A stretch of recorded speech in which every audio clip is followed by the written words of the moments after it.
Imagine this. A man sits alone in a darkened room. The air is dry, the silence weighty. He writes with fevered intensity, every word a blade slicing into the fabric of existence. Outside, the world hums with the warmth of companionship lovers stroll hand in hand. Children laugh in the distance. Homes glow with candlelight and dinner tables. But in here, in this dim solitude, Friedrich Nietzsche scribbles truths that no one asked for, truths that burn, truths that alienate. He is not merely alone. He chooses to be. He scorns what most chase: affection, marriage, comfort, permanence. And yet, behind the scorn is a question and ache. Why did Nietzsche never marry? Was it his poor health? His migraines, his failing vision, his chronic pain? That would be a convenient answer, but it is far too easy. Was it rejection? Perhaps his failed courtship of Lou Salome, a woman he both idolized and despised? That, too, is a surface-level narrative, whispered by biographers eager for a clean psychological arc. But this is Nietzsche, the man who declared God dead, the man who redefined morality, a man who dared to say, "Become who you are." Can we really believe that he feared rejection? That he simply couldn't marry? Or is it that he saw something deeper, something disturbing in the institution of love itself, in the modern romantic ideal, in the illusions we willingly bind ourselves to, calling them passion, loyalty, destiny? Could it be that Nietzsche rejected not just a woman, but the entire paradigm of romantic fulfillment? After all, how do you reconcile the pursuit of truth with the demands of emotional attachment? How does a man devoted to existential freedom, to breaking the chains of herd morality, willingly enter a contract of dependence? And more terrifying still, what if he was right? What if the very thing we idolize, romantic love, marriage, belonging, is the ultimate anesthetic? The soft, sweet lie that keeps us from facing the abyss of who we truly are? This isn't about a man who simply failed in love. This is about a man who may have seen too clearly. And once you see clearly, can you ever truly submit to love? Let us dive into the hidden forces beneath this decision, a psychological and philosophical undercurrent that turns the absence of marriage into a radical act of rebellion.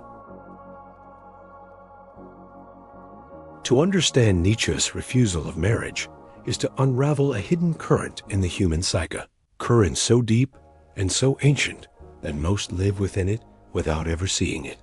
It begins with an assumption so pervasive it goes unquestioned, that to be whole, we must be joined to another. From childhood, we are steeped in the mythos of completion. Fairy tales end with union. Society exalts the couple.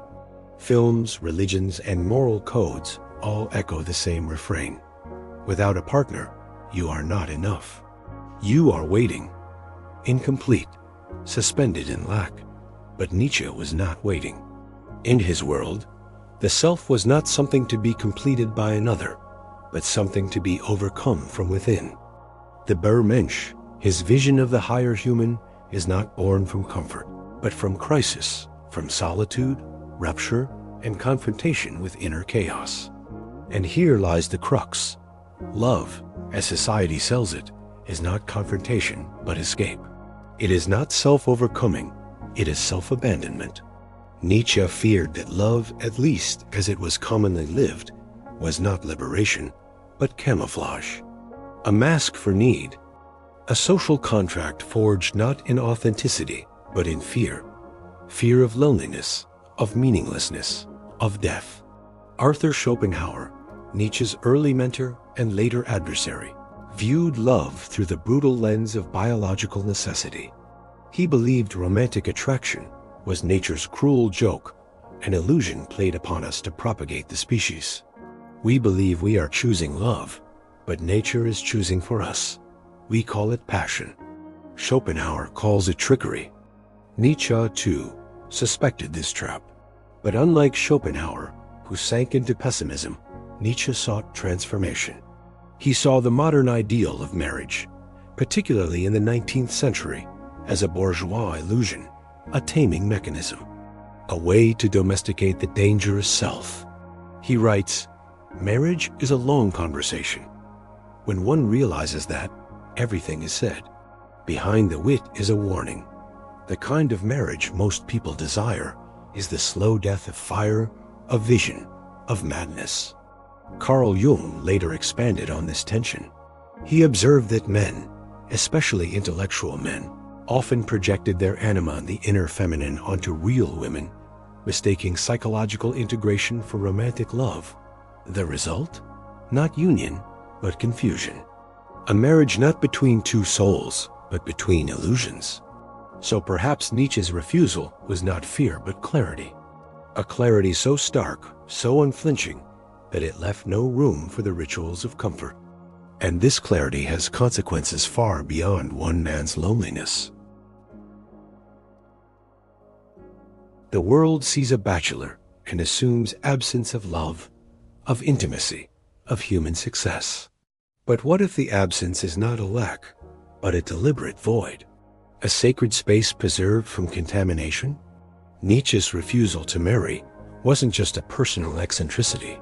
It was a philosophical detonation, a rejection of a script that most accept without reading.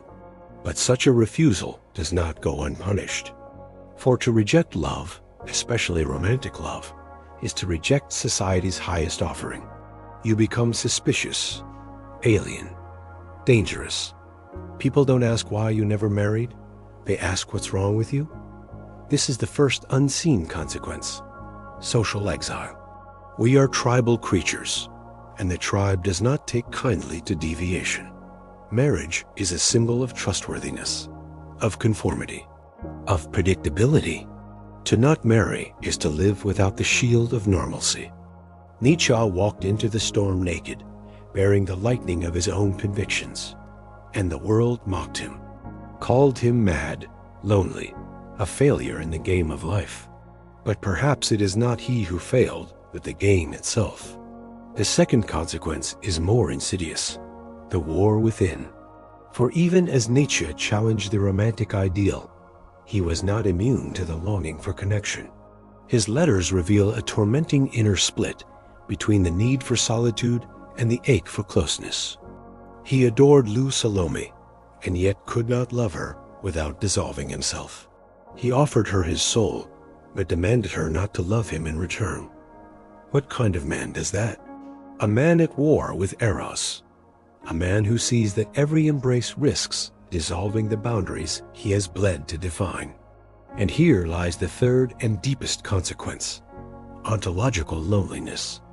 When you begin to see the illusions of love, the constructed nature of romantic identity, the evolutionary and psychological underpinnings of desire, you risk stepping outside the human dream. And once outside, it's cold. There is no map back. You are awake in a world that still sleeps. Nietzsche's life became a spiral of ever-deepening solitude, not because he couldn't find love, but because he couldn't return to not knowing. He had eaten from the tree of knowledge, not good and evil, but of love and illusion. And with that knowledge came exile, from others and from parts of himself. So the question arises, is truth worth this price? And what if the very act of loving truly loving requires not knowing? We are almost ready to confront Nietzsche's final rebellion. But first, you must ask yourself, do you want clarity or comfort? What if Nietzsche's greatest act of rebellion wasn't his philosophy, his rejection of religion, or even his critique of morality, but his refusal to need another? In a world that insists love is salvation, to stand alone is an act of war. But this war is not waged with others, it is waged within. For to break free from the illusions of romantic destiny, one must confront the darker truth. We do not need to be completed. There is no missing half, no soulmate scripted in the stars. There is only the self and what you choose to build from it. Nietzsche's rebellion was radical not because he hated love, but because he refused to use it as anesthesia. While others sought escape in affection, he stared into the void and whispered, "I will not look away." To break free, as Nietzsche did, is to reclaim the sacred task of becoming. It is to refuse the seduction of safety. It is to love without dependence, to bond without possession, to offer yourself without losing yourself. This doesn't mean never loving. It means no longer needing love to shield you from your own inner emptiness. Carl Jung would call this individuation, the integration of all parts of the psyche, including the shadow and the anima. For the man who has integrated his feminine, love becomes a mirror, not a mask. He no longer projects. He no longer chases an external figure to heal what he has not dared to confront within. This is the love Nietzsche never found, but perhaps always imagined. Not a love of escape, but of recognition. Not the merging of two incomplete people, but the meeting of two whole ones, united not by lack, but by surplus. And maybe he knew such a love was too rare, too dangerous, too easily corrupted by culture and compromise. So he chose instead to preserve the fire within, unsullied, to live not with another, but with the terrifying freedom of the self. This is not a call to avoid love. It is a call to purify it, to strip it of need, illusion, and myth, to reclaim it as a path, not a prison. Nietzsche's rebellion asks us a final question. Do you want to be loved, or do you want to be free? Only one of these will allow you to become who you truly are, and the choice is yours. There is a silence that follows certain truths, a silence not of peace, but of exposure. The kind that arrives after illusions have been burned to ash, and all that remains is what is naked, unadorned, and often unbearable. Nietzsche lived in that silence. He was not a cynic. He did not hate love. He longed for it, and in some tortured corner of his heart, believed in it. But belief was never enough for him. It had to survive examination. And the love he saw in the world, transactional, codependent, scripted, crumbled under the weight of his scrutiny. He didn't renounce marriage because he couldn't have it. He renounced it because he saw what it required: surrender. Not the sacred surrender between equals, but the daily erosion of self to fit into a form created by others, by culture, religion, biology, fear. Nietzsche's entire life was a war against submission. Submission to God, to herd morality, to systems of meaning imposed from outside. And what is conventional marriage, if not the ultimate submission? A merging that so often demands muting, the quieting of ambition, the softening of madness, the dilution of passion into palatability. He refused. And yet, he paid. The price of seeing too much is isolation. The cost of freedom is often misunderstanding. Nietzsche died alone, insane and largely unread. His heart broken not by a woman, but by the weight of his own unrelenting mind. He once said, "There is always some madness in love, but there is also always some reason in madness." In the end, his madness was not the absence of love. It was the unbearable burden of clarity in a world that worships illusion. But perhaps he saw further than we dare. Perhaps he glimpsed a future beyond dependency, beyond possession, a kind of post-romantic truth, where love is not the answer to our incompleteness, but a mirror reflecting our wholeness. That love is not the purpose of life, but a byproduct of living it fully. So why did Nietzsche never marry? Because he would not lie to himself. Because he knew that the most dangerous kind of love is the one that keeps us from becoming. And in that refusal, he left behind a legacy more terrifying and more liberating than any wedding vow: to love from freedom or not at all. The question now is not why he never married. The question is, would you have the courage not to?